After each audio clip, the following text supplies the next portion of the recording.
بلغوا هالرسالة لأهلنا في اليمن، وصلوا لهم هذا الفيديو من أبناء عمان الأوفياء. حن ما نخون الدار ولا نخون الجار، ومن خون الثنتين ما شبرنا شبره.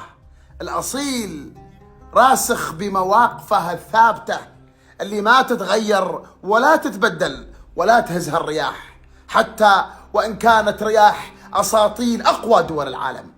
هذه عمان اللي ما يزعزعها أي شيء عن قول الحق ومناصرة إخوانهم في كل مكان، فما بالكم بمناصرة أشقائهم في اليمن السعيد وفي فلسطين المحتلة.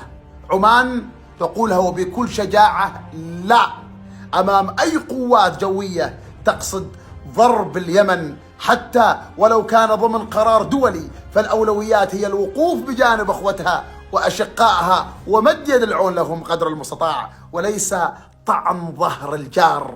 سياسة عمان ثابتة، والمناصرة للقضية الفلسطينية ولكل أخوتها من العرب والمسلمين لن تكون على حساب أي طرف، ولو كانت بريطانيا وأمريكا.